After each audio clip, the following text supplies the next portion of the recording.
कहते हैं कुछ कर गुजरने की जिद और हौसला हो तो कामयाबी आपके कदम चूमने लगती है। ऐसा ही कुछ कर दिखाया है अहमदाबाद के एक एसी मैकेनिक के बेटे रजन मंसूरी ने। जी हाँ, रजन का परिवार बेहद गरीब है। बावजूद इसके रजन ने न सिर्फ 2 बार कैट की परीक्षा पास की, बल्कि दूसरी बार में उन्होंने 99.7 परसेंटाइल के साथ आईआईएम कोलकाता में दाखिला भी ले लिया है।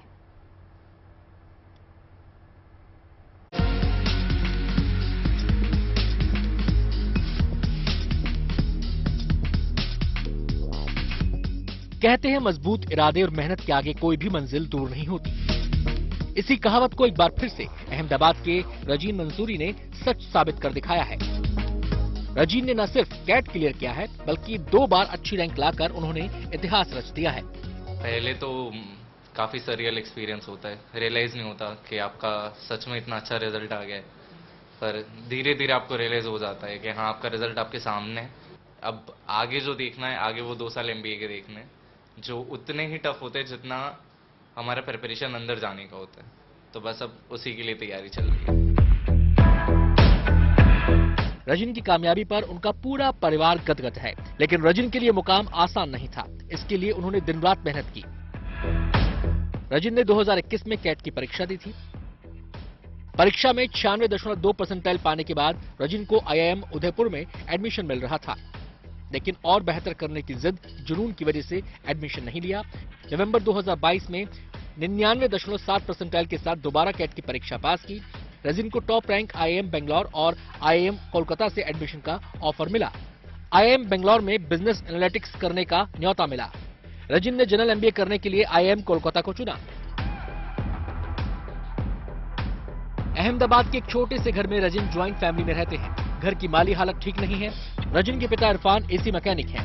बावजूद इसके तंगी से लड़ते हुए रजिन ने न सिर्फ अपने सपनों को पंख लगाए, बल्कि IIM कोलकाता में अब एडमिशन भी ले लिया है। जॉइंट फैमिली में रहता हूँ। पूरे घर में अभी 11 से 12 लोग हैं। तो दिन में पढ़ने के लिए शोर शराबा बहुत होता था, लाइट बहुत होती थी, लोग आना जाना बड़ा रहता था। तो दिन में पढ़ा जाए ऐसे सर्कमस्टेंसेस, ऐसी स्थिति थी नहीं, तो मैं यूजुअली रात को ही पढ़ा करता था।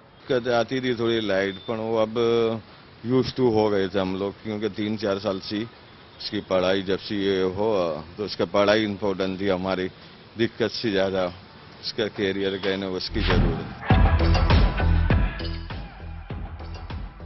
रजिन की इस कामयाबी का जश्न को अब पूरा परिवार मना रहा है, लेकिन रजिन के संघर्ष और मेहनत की कहानी उन तमाम युवाओं के लिए एक प्रेरणा है जिनके भीतर कुछ कर गुजरने का जज्बा होता है।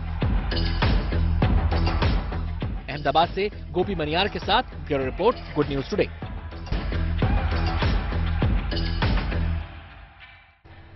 और राजन खुद इस वक्त हमारे साथ जुड़े हैं। राजन, सबसे पहले तो हमारी पूरी टीम की तरफ से आपको ढेर सारी बधाइयां, many congratulations. Thank you so much. अब रजन, ये बताइए कि आपसे बहुत कुछ तो जानना चाह रहे होंगे लोग, जो भी आपको देख रहे होंगे, बहुत सवाल है, लेकिन पहला सवाल कि आपने तैयारी कब से शुरू की? क्योंकि बहुत लोग हैं बहुत अर्ली एज में ही शुरू कर देते हैं तैयारी इस चीज की, और साथ ही साथ क्या वाकई बहुत बड़े बड़े जो कोचिंग इंस्टीट्यूट्स हैं उनका इसमें हाथ होता है कामयाबी में, या फिर सेल्फ स्टडी ही काफी है? ये हर एक स्टूडेंट पे डिपेंड करेगा डेफिनेटली, स्टूडेंट का कैलिबर कितना है, वो कंफर्टेबल कहां पर है। बट कोचिंग इंस्टीट्यूट आज भी इसीलिए देश में चले जा रहे हैं क्योंकि वो वैल्यू ऐड ऑन करते हैं आपकी प्रिपरेशन में, आपकी पढ़ाई में, आपकी स्ट्रैटेजी में। तो उनका इंपॉर्टेंस हम निगलेक्ट नहीं कर सकते। तो कोचिंग इंस्टीट्यूट की डेफिनेटली वैल्यू जरूर रहती है, बट उसका मतलब ये नहीं कि आप सेल्फ स्टडी से नहीं निकल पाओगे। अगर आप डिसिप्लिन से चलोगे, एक प्रॉपर स्ट्रैटेजी से चलोगे, अपने सीनियर से बात करते रहो और बी ऑनेस्ट टू प्रिपरेशन, तो सेल्फ स्टडी भी उतनी ही ज्यादा इफेक्टिव रहेगी जितना कोई कोचिंग इंस्टीट्यूट से इफेक्टिव रहेगा आपका प्रिपरेशन। तो आपकी कामयाबी के पीछे किसका हाथ है? सेल्फ स्टडी, कोचिंग इंस्टीट्यूट, या आपकी विल पावर, या पेरेंट्स? किसको क्रेडिट देंगे? हर एक चीज को क्रेडिट देना चाहूंगा यहाँ पर। कोचिंग इंस्टीट्यूट ऐसा नहीं, वहां से मॉक टेस्ट जरूर ली थी और वहां से कुछ मेंटर्स थे साथ में, बट मेजर कंट्रीब्यूशन इसमें मेरे डैड का था। पापा का बड़ा कंट्रीब्यूशन था, क्योंकि बचपन से ही वही है जिन्होंने हमेशा एजुकेशन के लिए फोर्स करते रहे मुझे कहीं पे अगर मेरा छूट भी जाए, मेरे में मोटिवेशन कम हो जाता था, पर उनमें मोटिवेशन कम नहीं होता था। और पैसा ना होने के बावजूद इतना मोटिवेशन रखना अपने बच्चे को पढ़ाने के लिए, वो अपने आप में बहुत बड़ी बात होती है। और उसी की वजह से मेरी विल पावर भी काफी स्ट्रांग होती गई टाइम के साथ, और अब इस मुकाम पर आ चुका हूं कि अब विल पावर इतनी स्ट्रांग रह चुकी है कि अब अगर रिसोर्सेज नहीं भी मिलती, कहीं से हेल्प नहीं भी मिलती कभी कभी, तो कॉन्फिडेंस नहीं टूटता। ये कैट में भी दिख गया कि पहले अटेम्प्ट में भले ही मार्क्स नहीं आए, बट वो विल पावर नहीं टूटा। मैं जी काम चलिए, continue विल रखा। पावर और डिटर्मिनेशन की ही हम बात कर रहे हैं। रजन, मुझे ये बताइए कि इस सरियल एक्सपीरियंस को आपने एक्सपीरियंस किया है बहुत नजदीक से, पार्टी वार्टी की है या नहीं? पार्टी करने का टाइम अभी तो मिला नहीं है। चाय पे क्योंकि चर्चा पे इनवाइट अभी- कर लो उनको। जी राजन, जी जी जरूर। एक सवाल आपसे मेरा ये भी है, जहां तक मुझे जानकारी है जी। आपके बारे में, आपने पहले एक बार एग्जाम दिया लेकिन उतने अच्छे मार्क्स आपके नहीं आए। आई थिंक आपके हिसाब से उतने अच्छे नहीं थे, हम सबके हिसाब से तो बहुत अच्छे थे, 96%। फिर दोबारा आपने एग्जाम दिया, 99.3 या 4%। 99.7% हाँ, आपका आया। तो मतलब आपको इतना विश्वास था कि अगर मैं दोबारा से एग्जाम दूंगा तो इतना अच्छा अचीव कर लूंगा और मुझे IIM बेंगलुरु मिल जाएगा? जी, ऑनेस्टली बोलूं तो हाँ, विश्वास था। हाँ। पहले अटेम्प्ट में भी विश्वास था कि मार्क्स आएंगे, बट हर दिन आपका बहुत अच्छा नहीं रह सकता। कभी कभी आपकी एग्जाम बिगड़ भी सकती है, बहुत अनसर्टेन एग्जाम है ये। तो पर विश्वास ये था कि भले ही एक बार बिगड़ी है, बट कैलिबर उतना था कि नेक्स्ट टाइम अगर देंगे तो फिर से आ ही जाएंगे मार्क्स। चलिए, कॉन्ग्रेचुलेशंस वंस अगेन। हमसे बात करने के लिए बहुत बहुत शुक्रिया। और चलिए इसी के साथ आगे बढ़ते हैं, बात करते हैं अब एक ऐसी बच्ची की कहानी आपको दिखाते हैं जिसका हौसला माउंट एवरेस्ट से भी ऊंचा है। 6 साल की हैं अरिश्का लड्डा, जिन्होंने वो करके दिखाया है जिसका पूरा करना, जिस सपने को पूरा करना महज एक सपना ही रह जाता है कुछ लोगों के लिए। पुणे की 6 साल की छोटी सी बच्ची ने 17,500 फीट की ऊंचाई पर मौजूद माउंट एवरेस्ट के बेस कैंप को फतेह किया है। बेशक ये सुनकर आप हैरान हो सकते हैं, लेकिन 6 साल की इस बेटी का सपना इससे भी आगे जाने का है। 6 साल 5 महीने हैं वो माउंट एवरेस्ट बेस कैंप चढ़कर पुणे लौटी है। महज 6 साल 5 महीने, ये भी भला कोई उम्र होती है बड़ों जितना दमखम दिखाने की? मगर ये काम हंसते खेलते मजे मजे में मुमकिन कर दिखाया अरिश्का लड्डा ने। इस बच्ची ने 17,500 फीट से ज्यादा ऊंचाई पर मौजूद माउंट एवरेस्ट बेस कैंप तक चढ़ाई की और बन गई सबसे युवा भारतीय। कामयाबी की सीढ़ी चढ़ती अरिश्का ने इस छोटी सी उम्र में काम ही इतना बड़ा कर दिखाया है जिसका इल्म उसके इस नन्हे दिल को शायद ही होगा। कैसे लग रहा है? अच्छा लग रहा है। और वहाँ पर माउंटेन में जाने के बाद क्या क्या किया? बहुत सारी मस्ती की और याक्स देखे। चॉकलेट खाई कि नहीं? हाँ, सबसे बढ़िया चॉकलेट कौन सा लगा? 5 स्टार। अरिश्का ने अपनी मां डिंपल लड्डा के साथ लगभग 15 दिन के अभियान के दौरान विपरीत मौसम और तापमान झेलते हुए ये चढ़ाई पूरी की। तेज ठंड इतनी ज्यादा हमने कभी एक्सपीरियंस भी नहीं की थी, उसके लिए भी पहली बार ही लाइफ में इतनी ठंड। तो उसको 7-7 लेयर कपड़े पहनाए, 3 लेयर्स मोजे पहनाती थी और फिर भी उसको दर्द तो काफी हो रहा था ठंड की वजह से। कभी कभी बीच में उसने सर दर्द या कानों में दर्द की कंप्लेंट की, पर थोड़ी दवाइयों के साथ वो सब हल हो गया। बुलंद हौसले है और अरिश्का को आप देखिए कि किस प्रकार से वो खुश भी है और कुछ अलग करके दिखाया। भले ही इस कम उम्र में उसे ये समझ में नहीं आ रहा होगा कि वो कहां जाकर आई है, लेकिन घर से जो उसे प्रोत्साहन मिला है, जो तैयारियां हुई है, आगे चल के ऐसी ही ऊंचाइयां वो छुएगी, ये उम्मीद है। अपनी बिटिया के स्टेमिना और गजब का उत्साह माँ बाप ने परख लिया और अब सपना है वो अरिश्का को एडवांस ट्रेनिंग दिलवाएं, जिससे उनकी ये नन्ही बच्ची एवरेस्ट समेत कई और चोटियों को फतेह करे। इसकी जल्द ही बस अब मुझे सब सोच रहे हैं NIM वगैरह सब इंस्टीट्यूट से कांटेक्ट करने का, आगे की ट्रेनिंग उसको प्रॉपर फिजिकल ट्रेनिंग देनी होगी, क्योंकि अभी तो बस हमारे साथ ही उसकी घर में ही ट्रेनिंग हुई थी। लास्ट ईयर हम उसे तुंगनाथ लेके गए थे, जहां पे कम से कम वो 12,000 फीट तक का एक्सपोजर मिला था। अब वहां पे 17,000 17,500 फीट हो चुका है। इसके आगे प्रॉपर ट्रेनिंग देके और भी बहुत सारे माउंटेन्स चढ़ने हैं, माउंट एवरेस्ट समिट भी करना है एक दिन, ऐसा निश्चय कर लिया है। जाहिर है अरिश्का की छोटी उम्र है मगर उसके नन्हे सपनों को पंख लगा रहे हैं उसके माता पिता, जिनकी मेहनत लगन की वजह से ही आज अरिश्का ऊर्जा से लबरेज है। जीवन की इस खास कामयाबी को अरिश्का इस छोटी सी उम्र में मजे मजे में पा गई। अब इंतजार सभी को है उसकी एक और ऊंची छलांग का। पुणे से पंकज खेरकर के साथ bureau report, good news today. 6 साल की बच्ची की कहानी तो आपने सुन ली, अब उस बच्ची से आपको मिलवाते हैं। अरिश्का लड्डा से हमने खास बातचीत की, आप भी सुनिए। बहुत ही अच्छा लग रहा है, बिल्कुल एकदम अभिमान हो रहा है अपनी बेटी पे कि उसने साथ दिया, ये पूरा संभव हो सका ट्रैक उसकी वजह से। और देखते हैं, अभी ये तो शुरुआत है, इसके आगे और काफी ट्रैक्स भी करने हैं। ठंड तो काफी थी, ट्रेनिंग के लिए हम इसको हर सप्ताह सिंहगढ़ फोर्ट है वहां पे लेके जाते थे। तो सुबह 4 बजे उठ जाओ, ट्रैकिंग करके घर पे आ जाओ, 8-9 बजे तक लौट जाओ। उसके अलावा पिछले साल वैष्णो देवी गए थे तो वहां पे भी पूरा अंदर उसने खुद अपने पैरों पे किया, तुंगनाथ ट्रैक किया। तो ये सब देख के ऐसे हमारा हौसला थोड़ा बुलंद हो रहा था कि उसकी क्षमता है, कर सकती है। तो वही सोच के फिर एवरेस्ट बेस कैंप के ट्रैक के लिए रजिस्टर किया और कर दिखाया उसने। भले ही बहुत उसमें भी कठिनाइयां थी काफी, पर चलते रहे और पूरा करना ये निश्चय था, उतना किया। छोटी सी बच्ची जब ये कर देती है तो हम तो निशब्द हो गए हैं। I don't have words to explain this thing. तो मुझे बताइए कि किसी प्रकार की ट्रेनिंग ली गई थी इसके लिए? मतलब उसको तैयार कैसे किया आपने, कितनी लेयर्स पहनी? क्योंकि वहां पर जाने के लिए you have to be physically very strong. बिल्कुल हमारा ऐसे था कि उसको कपड़े तो काफी ज्यादा, उसके लिए ठंड के पूरे कपड़े लिए थे, साथ में 3-3 लेयर मोजे पहनाते थे, 7-8 लेयर कपड़े पहनाते थे, डाउन जैकेट वगैरह सब कुछ। ज्यादा नहीं, बहुत प्रॉपर ट्रेनिंग नहीं हुई थी।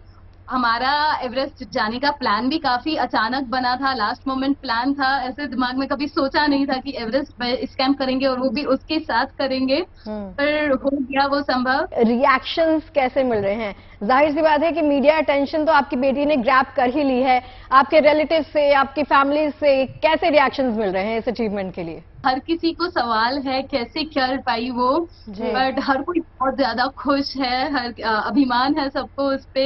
अरिश्का, थोड़ा सा आपसे जानना चाहेंगे बेटा, आपको कैसा लग रहा है? आपको कैसा लग रहा है बताइए।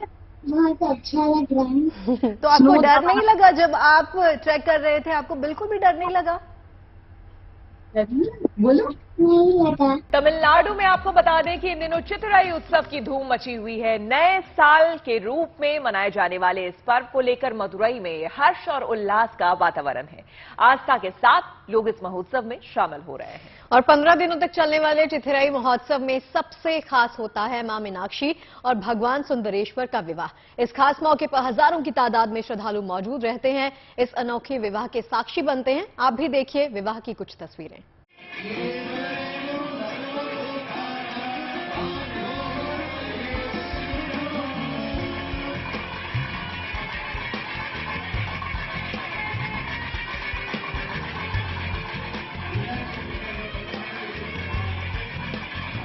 भारत में त्योहार कितने भव्य होते हैं, संस्कृति और परंपरा की छटा कितनी शानदार होती है, ये नजारा यही बयां कर रहा है।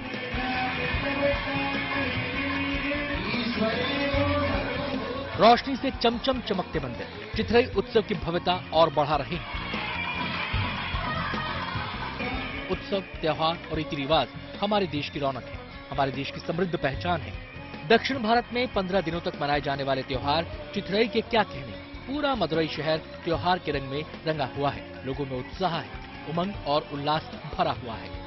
छोटे बड़े, महिलाएं, सब लोग इस समय आस्था के आनंद में गोते लगा रहे हैं। चिथिराई महोत्सव के 9वें दिन मदुरई के मीनाक्षी अम्मन मंदिर में मां मीनाक्षी और भगवान सुंदरेश्वर का विवाह धूमधाम से संपन्न हुआ।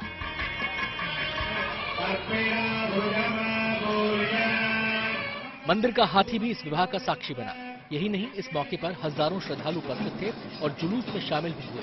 नजारा देखते ही बन रहा था। पौराणिक कथा के अनुसार मां मीनाक्षी को पार्वती और भगवान सुंदरेश्वर को शिवजी का ही रूप माना जाता है। इनके विवाह के दौरान भगवान विष्णु टूट गए थे, तो देवताओं ने उन्हें मनाया। इसलिए दक्षिण भारत में मां मीनाक्षी और सुंदरेश्वर भगवान की शादी और भगवान विष्णु को मनाने की प्रक्रिया को मदुरई में बड़े ही धूमधाम से मनाया जाता है। हर साल लाखों लोग मीनाक्षी और सुंदरेश्वर, अजगर और तिरुप्पन कुंद्रम मुरुगन के दर्शन पाने के लिए आसपास के कस्बों और गांवों से मदुरई आते हैं। लेकिन इस साल चित्रई महोत्सव का भक्तों को बेसब्री से इंतजार था, क्योंकि कोरोना महामारी की पाबंदियों की वजह से इस महोत्सव से रौनक गायब थी। लेकिन इस साल जब कोरोना का खतरा ना के बराबर है, तो चित्रई महोत्सव पूरी धूमधाम से मनाया जा रहा है। Bureau report, good news today. Cool अंदाज की आमतौर पर मई के महीने में सूरज की तपिश लोगों को परेशान करती है, लेकिन 2023 का ये मई का महीना कुछ अलग रंग दिखा रहा है। बिल्कुल, पहाड़ से लेकर मैदान तक मौसम का मिजाज इस बार कुछ अलग सा नजर आ रहा है। पहाड़ों पर खूब बारिश हुई है, बर्फबारी हो रही है, तो मैदानी इलाकों में झमाझम बारिश ने गर्मी के मौसम में सर्दी का एहसास करा दिया है।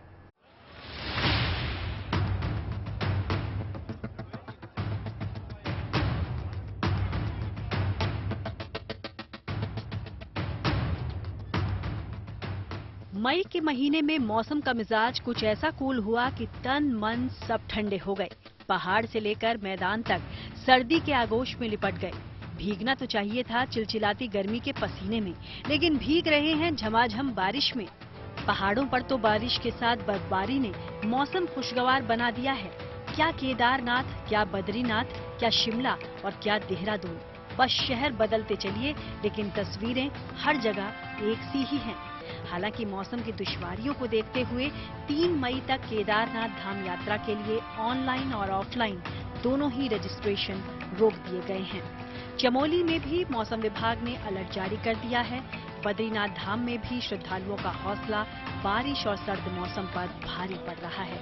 बारिश के बावजूद भक्तों का सैलाब उमड़ रहा है। मौसम विभाग ने अगले 48 घंटों में पहाड़ों में जबरदस्त बारिश और बर्फबारी का पूर्वानुमान जताया है। वहीं बद्रीनाथ धाम में इस समय लगातार बारिश का दौर जारी है। ऊंचाई वाली जो चोटियां हैं, हेमकुंड साहिब और नीची घाटी का जो ऊंचाई वाला इलाका है, वहां पे बर्फबारी हो रही है। शिमला की इन तस्वीरों को देखकर अंदाजा लगाना मुश्किल है कि ये मई का महीना चल रहा है। सफेदी में पहाड़ियां लिपटी हैं, आसमान में बरसती बूंदों ने हर सिर पर छाते तान दिए हैं। सैलानियों के घूमने का उत्साह 2 गुना हो गया है। आने वाले कुछ दिनों तक मौसम का मिजाज ऐसा ही रहने वाला है। मौसम विभाग ने ऑरेंज अलर्ट जारी कर दिया है। अभी हमने कंटिन्यू रखा है वार्निंग, अगले 2 से 3 दिन ऑरेंज अलर्ट भी रखा हुआ है और एक दो जगह पे हमने हैवी रेनफॉल की वार्निंग भी दी हुई है। साथ साथ में ओलावृष्टि और तेज हवा की भी वार्निंग हमने रखी हुई है। पहाड़ों को छोड़िए, मैदानों में जिस तपिश से बचकर लोग पहाड़ों पर पहुंचे, वो मौसम तो मैदानों में ही आ पहुंचा है। दिल्ली एनसीआर में तो मौसम रविवार शाम से ही जैसे कूल हो गया था, लेकिन मई की सुबह बदरा आए और झूम कर बरसे, जिससे लोगों को गर्मी की तपिश से राहत मिल गई। मौसम विभाग की माने तो ये राहत हफ्ते भर रहने वाली है। दिल्ली के तमाम इलाकों में दिन भर बारिश का आलम रहा। पिछले हफ्ते 40 के पार गया पारा अचानक से लुढ़क कर नीचे आ गया। सर्द मौसम ने पूरे दिल्ली एनसीआर का ही नहीं, तमाम मैदानी इलाकों का मौसम कूल कर दिया। मौसम विभाग ने जम्मू कश्मीर, हिमाचल प्रदेश, पंजाब, उत्तराखंड और पूर्वी उत्तर प्रदेश के लिए ऑरेंज अलर्ट जारी किया है। दिल्ली में येलो अलर्ट है। मौसम विभाग ने पश्चिमी विक्षोभ को मौसम में बदलाव की बड़ी वजह बताया है। मई के महीने में झमाझम बारिश की वजह दूसरा पश्चिमी विक्षोभ ही है, जिसकी वजह से हवाएं 25 से 30 किलोमीटर की रफ्तार से चल रही हैं। हरियाणा में साइक्लोनिक सर्कुलेशन बनने से भी थंडर स्टॉर्म एक्टिविटी हो रही है। मौसम विभाग के अनुसार पश्चिमी विक्षोभ चक्रवाती प्रसार के रूप में मध्य पाकिस्तान और इसके निचले स्तरों में बना हुआ है। मौसम विभाग के अनुसार ताजा पश्चिमी विक्षोभ का असर उत्तर पश्चिम भारत के कई राज्यों में अभी देखने को मिलेगा। आज और कल भी बारिश होगी और आगे कुछ दिन तापमान में गिरावट बनी रह सकती है, यानी तकरीबन मई का ये पहला हफ्ता कूल ही रहने वाला है। दिल्ली से ऐश्वर्या पालीवाल, सुशांत मेहरा और कमल नयन सिलोड़ी के साथ bureau report, good news today. चलिए, मौसम के बाद अब बात कर लेते हैं बचपन की। जी हाँ, गर्मियों की छुट्टियों में अक्सर बच्चे नानी या फिर दादी के घर जाया करते थे। दादी नानी की कहानी और भरपूर मस्ती, कुछ ऐसी ही होती थी गर्मियों की छुट्टियां। अब एक बार फिर उन दिनों को वापस लाने की कोशिश की जा रही है। ये जो नॉस्टैल्जिया क्रिएट किया है ना, ये मुझे उन दिनों में ले गया। लेकिन बात करेंगे मुंबई की एक संस्था समर फेस्टिवल का आयोजन करने जा रही है, जिसमें बच्चों को न सिर्फ नानी और दादी की कहानियां सुनाई जाएंगी, बल्कि उन्हें मोबाइल इंटरनेट की दुनिया से निकाल कर पेंटिंग, बागवानी और पॉटरी की दुनिया से रूबरू करवाया जाएगा।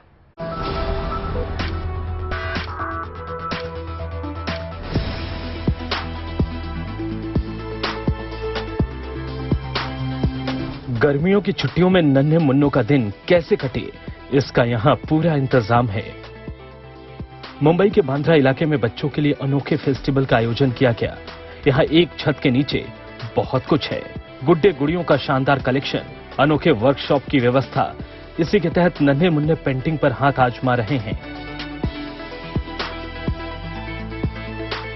कोई बांस से टोकरी बना रहा है तो कोई ये देख रहा है कि आखिर मिट्टी के बर्तन कैसे बनाए जाते हैं।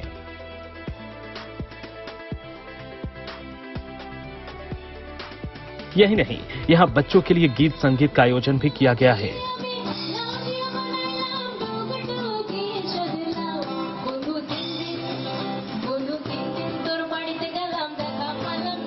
नन्हे मुन्नों को तरह तरह की कहानियां भी सुनाई जा रही हैं। पर हम भी यही करना चाहते हैं कि जैसे हम गर्मी की छुट्टी मनाते हैं, हम अब के बच्चों को यह बताना चाहते हैं कि कंप्यूटर, वीडियो गेम के अलावा हम क्लासरूम के बाहर बहुत सारा मजा कर सकते हैं। एक जमाना था जब गर्मियों की छुट्टियों में बच्चे घर से खेलने के लिए निकलते थे तो उनको घर लाना मुश्किल होता था। लेकिन अब इंटरनेट और मोबाइल के जमाने में बच्चों को खेलने के लिए घर से बाहर भेजना मुश्किल होता जा रहा है। बच्चों को यह एटमॉस्फेयर क्रिएट करना ताकि वो साथ में आकर खेल सके, किताबें पढ़ सके। हमने लाइब्रेरी क्रिएट किया है, फिल्म्स क्यूरेट किए हैं जहां environment, family values, world culture and languages, यह सब बच्चे सीख सके और उन्हें थोड़ा सेंसिटाइज करना चाहते हैं हम। दी ओनली वे इज कि वो जब छोटे हैं वह शुरू करे देखना, समझना, थोड़ा सेंसिटिव रहना। अलग अलग विलेजेस से हम कारीगर को भी लेकर आए हैं इधर।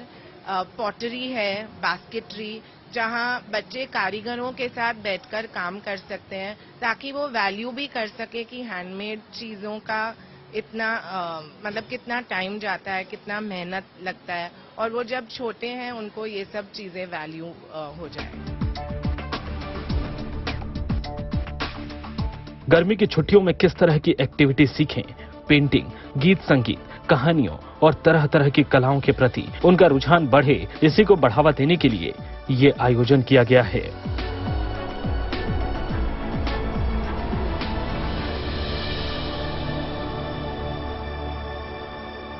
तो मुंबई के बांद्रा इलाके में जो शुरू की गई है, ये है गर्मियों की छुट्टी फेस्टिवल, जहां पर हम अभी खड़े हैं। यहां पर बच्चों को गर्मी की छुट्टी में किस तरीके से बच्चे अलग अलग एक्टिविटीज कर सकते हैं। बचपन में जब उनके पेरेंट्स बच्चे थे तो किस तरीके से समर वेकेशन को बिता रहे थे, कैसे बिताते थे, वो सारी चीजें जो हैं वो इस फेस्टिवल में रखी गई है। एक तरफ जो नानी का घर होता था, जब बच्चे वहां जाते थे तो नानी जैसे कहानियां सुनाती थी, उसके लिए एक अलग सेगमेंट रखा गया है। साथ ही साथ प्ले के साथ जब बच्चे खेलते हैं तो किस तरीके से होता था, उन सारी चीजें भी यहाँ सिखाई जा रही हैं। वहीं अलग अलग एक्टिविटीज पूरे फेस्टिवल में बच्चों के लिए रखी गई हैं, जिससे वो मोबाइल, इंटरनेट और बाकी के इंस्ट्रूमेंट से दूर रहे और किस तरीके से बच्चे जो हैं वो पहले के दौर में खेलते थे, बाहर निकलते थे, घर से अलग अलग एक्टिविटीज करते थे, उन सारी चीजों का प्रबंध यहाँ किया गया है। बच्चे यहाँ पहुंच रहे हैं और उन सारी एक्टिविटीज का मजा ले रहे हैं और असली बचपन किस तरीके का होता है उसका एक झलक उनको यहाँ पे दी जा रही है। कैमरामैन साहिल चौहान के साथ पारस दामा, गुड न्यूज टुडे। अमेरिका के न्यूयॉर्क में इन दिनों मेट गाला इवेंट का आयोजन हो रहा है, जिसमें हॉलीवुड से लेकर बॉलीवुड दुनिया भर की मॉडल्स और फैशन इंडस्ट्री से जुड़े लोग शामिल होते हैं। मेट गाला इवेंट सबसे बड़ी फैशन नाइट्स में से एक है। इस साल इस इवेंट में आलिया भट्ट ने डेब्यू किया। आलिया ने अमेरिकन और इंडियन फैशन डिजाइनर प्रबल गुरुंग का आउटफिट पहना, जिसे 1 लाख मोतियों और हाथ की कढ़ाई से सजाया गया। वहीं इस इवेंट में प्रियंका चोपड़ा पति निक जोनस के साथ पहुंची। उन्होंने ब्लैक डेमिनेटिनो गाउन पहना था। ईशा अंबानी ने भी दुनिया के सबसे बड़े रेड कार्पेट इवेंट पर अपने गॉर्जियस लुक के साथ 4 चांद लगा दिए। आपको बता दें, उन्होंने शानदार ब्लैक आउटफिट पहना था। इस इवेंट में नताशा पूनावाला की ड्रेस सबसे ज्यादा चर्चा में रही, जिन्होंने इस साल शीशों से बना शियापरली गाउन कैरी किया था। नताशा ने एक कैट लुक कैरी किया, जिसकी चर्चा इस वक्त हर तरफ हो रही है। दुनिया के सबसे बड़े इवेंट में से एक मेट गाला हर साल सेलेब्स के ग्लैमरस और स्टाइलिश लुक्स से खूब लाइमलाइट बटोरता है। इस साल भी कुछ ऐसी ही तस्वीरें सामने आ रही हैं। बस 3 दिनों का इंतजार और इसके बाद किंग चार्ल्स तृतीय आधिकारिक तौर पर ब्रिटेन के राजा बन जाएंगे। चार्ल्स के राज तिलक की तैयारियां तेज हो चुकी हैं। 6 मई को पूरी दुनिया की नजर किंग चार्ल्स तृतीय के राजाभिषेक पर होगी।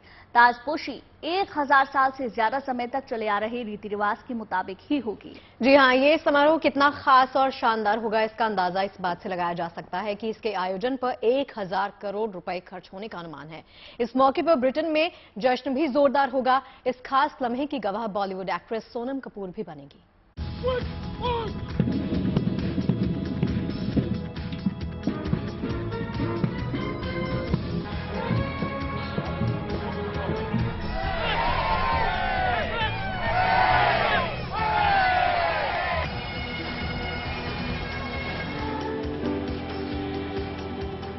ब्रिटेन में चार्ल्स तृतीय की ताजपोशी की तैयारियां चरम पर हैं। तस्वीरों को देखकर यही लगता है जैसे पूरा ब्रिटेन चार्ल्स के राज्याभिषेक में 4 चांद लगाने और इसमें शामिल होने के लिए बेकरार है।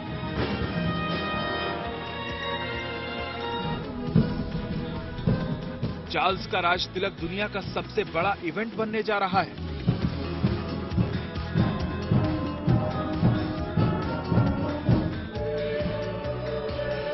भले ही ब्रिटेन के लोग इस समय महंगाई की मार झेल रहे हों, लेकिन इस ताजपोशी में करीब 100 मिलियन पाउंड यानी 1000 करोड़ रुपए खर्च किए जाएंगे।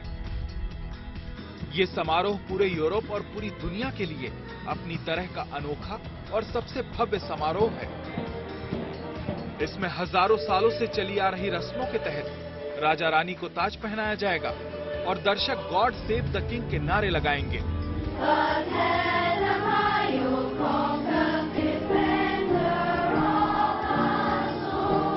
सेरेमनी के दौरान किंग चार्ल्स और क्वीन कैमिला घोड़े से चलने वाले रथ पर करीब 40 मिनट सवारी करेंगे। इस रथ में इलेक्ट्रिक विंडो और एसी भी लगा है। पैलेस पहुंचने पर किंग चार्ल्स को 700 साल पुरानी कुर्सी पर बैठाया जाएगा। इसके बाद पवित्र जल से चार्ल्स का अभिषेक होगा और ताज पहनाया जाएगा। इस दौरान 7 अलग अलग तरह की धुनें बजेंगी और सेना सलामी देगी।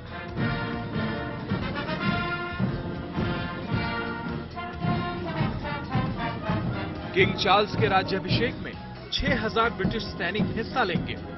ताजपोशी के दौरान किंग और क्वीन को बकिंघम पैलेस और वेस्टमिंस्टर एबे के बीच हजारों सैनिक एस्कॉर्ट करेंगे। किंग चार्ल्स को ब्रिटेन के युद्धपोतों और आर्मी बेस से गन सैल्यूट दिया जाएगा। यही नहीं, इस मौके पर लड़ाकू विमानों का हवाई प्रदर्शन भी होगा। हर कोई जानना चाहेगा कि आखिर 6 मई को किंग चार्ल्स कौन सा ताज पहनेंगे। आपको बता दें कि ये 17वीं सदी का सेंट एडवर्ड क्राउन है। ये सोने से बना है और इसका वजन करीब 2.5 किलो है। सिर्फ राज्याभिषेक के दौरान ही इसे पहना जाता है। इसके बाद इसे सहेज कर रख दिया जाता है। Bureau report, good news today.